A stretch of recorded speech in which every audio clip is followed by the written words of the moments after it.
On March 11, 2011, a Category 9 earthquake struck off the east coast of Japan, triggering a massive tsunami that devastated the city of Fukushima. Approximately 20,000 people died, and 3 nuclear reactors suffered hydrogen explosions at the Fukushima Daiichi nuclear power plant. Today, this power plant is storing over 1 million tons of contaminated water, and they're running out of space to store more of it. So, they're going to dump it.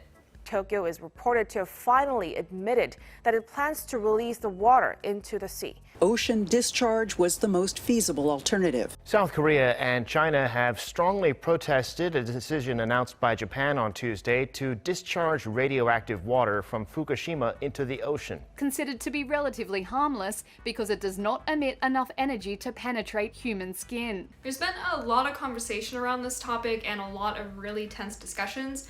So I've enlisted the help of my nuclear power friends, Dustin and Carl, to make sure that the information I'm presenting in this video is accurate and concise. I'll link to all their information in the description below if you'd like to go ahead and check out their Twitters.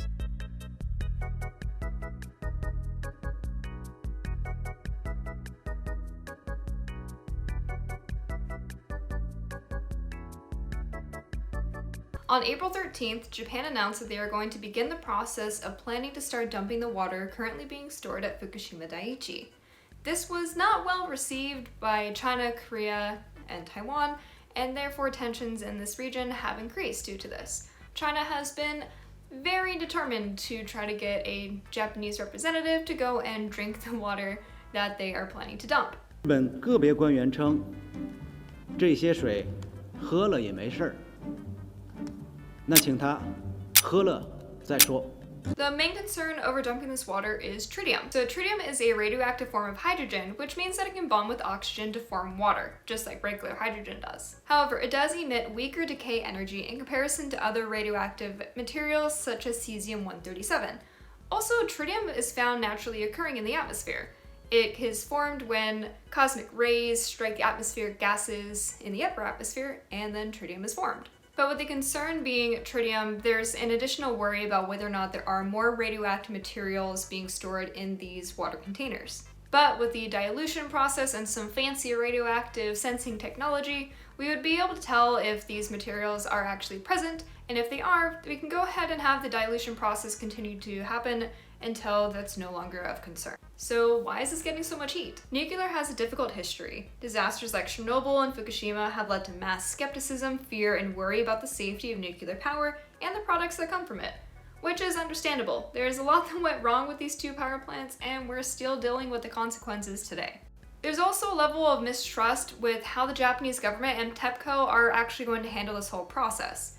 The trust between the Japanese government dealing with issues on this kind of scale, they don't have a good track record. For example, in the 1950s, when there was a massive mercury poisoning incident, the government really didn't acknowledge or do anything about it until it just became such a big problem. And then in regards to Fukushima, rather than alerting the public about what was actually going on, they chose to go the route of, hey guys, like, it's no problem, don't worry about it.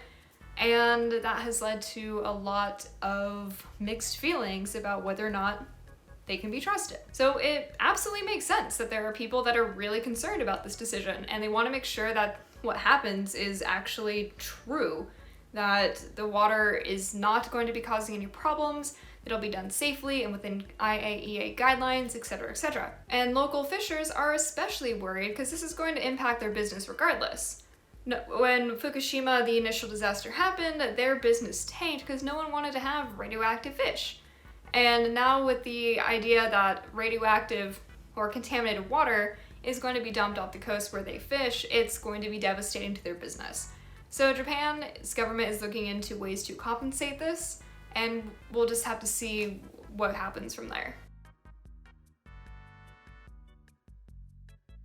According to experts in this area, we can trust the International Atomic Energy Agency. They are not a regulatory agency, but they are responsible for making sure that claims surrounding nuclear are in fact true, and they do go ahead and aid in the process of dealing with nuclear-related things. They've been responsible for teaching TEPCO and local officials on how to decontaminate the affected zone and verify whether or not it's safe for people to return.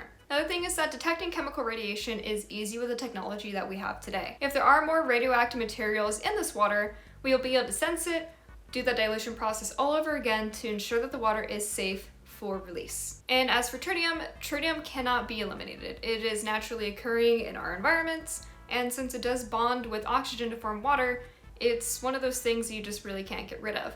But we can dilute it to the point where it's not dangerous. A small amount of tritium is just part of natural background radiation. So overall, the issue isn't necessarily with the water itself, but more so the factors surrounding it.